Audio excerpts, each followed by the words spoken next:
بسم اللہ الرحمن الرحیم۔ السلام علیکم۔ You are watching Islamic A U info YouTube channel. تو نئے آنے والے لوگوں سے ریکویسٹ کروں گی کہ میرے Islamic A U info YouTube channel کو سبسکرائب کیجئے اور ویڈیو کو صدقہ جاریہ سمجھتے ہوئے آگے سے آگے شیئر کیجئے۔ تو آج میں حاجت پوری ہونے کا وظیفہ آپ لوگوں سے شیئر کروں گی۔ قرآن پاک کی بہت ہی مشہور و معروف صورت، بہت ہی ایزی صورت، بچے کو یہ صورت آتی ہے۔ سورہ اخلاص کا وظیفہ آپ لوگوں سے شیئر کروں گی۔ تو اس سے پہلے آپ لوگوں سے ریکویسٹ کروں گی کہ ویڈیو کو کمپلیٹ واچ کیجئے اور صدقہ جاریہ سمجھتے ہوئے ویڈیو کو آگے سے آگے شیئر کیجئے۔ اور میں اللہ تعالیٰ سے پرے کروں گی کہ اللہ تعالیٰ میرے ناظرین کو صحت و تندرستی والی، عافیت والی، خوشیاں والی، درازی عمر بالخیر عطا فرمائے۔ اور جو میرے پہلے سے سبسکرائبر ہیں ان کا میں دل سے شکریہ ادا کروں گی، اور جنہوں نے ابھی تک میرا چینل سبسکرائب نہیں کیا ان سے میں ریکویسٹ کروں گی کہ میرے چینل کو سبسکرائب کیجئے۔ تو آج میں سورہ اخلاص کا وظیفہ آپ لوگوں کو بتاؤں گی۔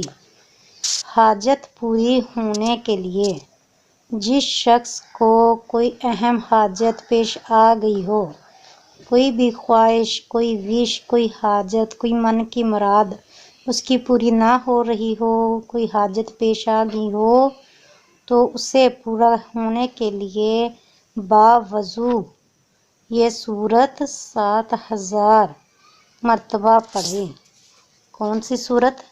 سورہ اخلاص۔ اس کے اول آخر 11 مرتبہ درود پاک اور درمیان میں سورۃ اخلاص۔ قل هو اللہ احد جو صورت ہے نا، سورۃ اخلاص پارہ نمبر 30 میں یہ صورت موجود ہے۔ یہ بچے کو آتی ہے، بہت ہی آسان صورت ہے، نماز میں بھی یہ پڑھی جاتی ہے، تو بہت زیادہ پڑھی جانے والی صورت کا یہ وظیفہ ہے۔ بسم اللہ الرحمن الرحیم۔ قل هو اللہ احد اللہ الصمد لم یلد ولم یولد ولم یکن لہ کفوا احد۔ اس کے اول آخر آپ نے درود پاک پڑھنا ہے اور درمیان میں یہ سورہ اخلاص۔ کوئی مطلب کہ لوگ اکٹھے کر لے، کوئی اگر اسلام بہن نے پڑھنا ہے تو کافی زیادہ عورتیں اکٹھی کر کے وہ بھی پڑھ سکتی ہیں، ایک ہی تعداد میں، ایک ہی مجلس میں، ایک ہی دن بھی پڑھ سکتی ہیں، اور کافی زیادہ عورتیں بیٹھ کر یہ صورت کو 7000 مرتبہ پڑھ سکتی ہیں۔ یہ صورت بہت زیادہ لمبی بڑی نہیں ہے، بہت چھوٹی صورت ہے، تو اس لیے ایزیلی یہ پڑھی جا سکتی ہیں۔ تو کوئی بھی کسی بھی قسم کی کوئی حاجت ہو، کوئی مطلب کہ آپ کو من کی مراد پوری نہ ہو رہی ہو تو اس کے لیے آپ یہ صورت کا ورد کیجئے، صورت کو 7000 مرتبہ پڑھنے کی کوشش کیجئے اور رو رو کر گر گڑا کر اللہ تعالیٰ سے دعا کیجئے۔ اللہ تعالیٰ حاجتیں پوری فرمانے والا ہے، اللہ تعالیٰ خواہشات کو پورا کرنے والا ہے۔ انشاءاللہ العزیز حاجت پوری ہوگی اور ہر مقصد میں کامیابی اللہ تعالیٰ آپ کو دے گا۔ جس مقصد کے لیے آپ نے پڑھوائی، آپ نے مطلب کہ لوگوں کو اکٹھا کر کے پڑھنے کی ترکیب کی، تو اللہ تعالیٰ کے فضل و کرم سے آپ کو اس مقصد میں کامیابی ملے گی۔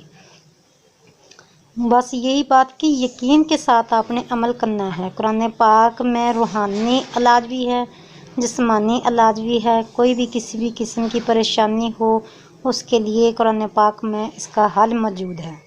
بس آپ یقین کے ساتھ عمل کرنے والے ایک مرتبہ بن جاؤ۔ تو یقین کے ساتھ آپ عمل کرو گے، اللہ تعالیٰ پر کامل یقین بھروسہ رکھتے ہوئے آپ یہ وظیفہ کرو گے تو اللہ تعالیٰ آپ کو اس کا رزلٹ ضرور دے گا۔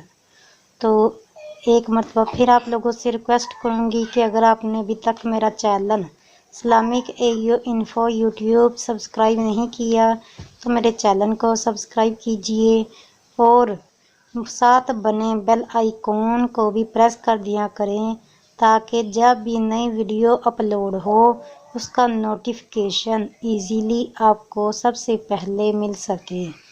تو جب بھی دعا مانگو دوسرے مسلمانوں کو بھی اپنی دعا میں یاد رکھو اور اپنے وطن عزیز کے لیے بھی تو خصوصی دعا کیا کرو۔ تو مجھے بھی اپنی دعا میں یاد رکھیے گا۔ ملتے ہیں نیکسٹ ویڈیو میں نئے وظیفے کے ساتھ، نئے ٹاپک کے ساتھ۔ تب تک کے لیے میں آپ سے چاہتی ہوں اجازت۔ اپنا بہت زیادہ خیال رکھیے گا، مجھے بھی اپنی دعاؤں میں یاد رکھیے گا۔ خدا حافظ۔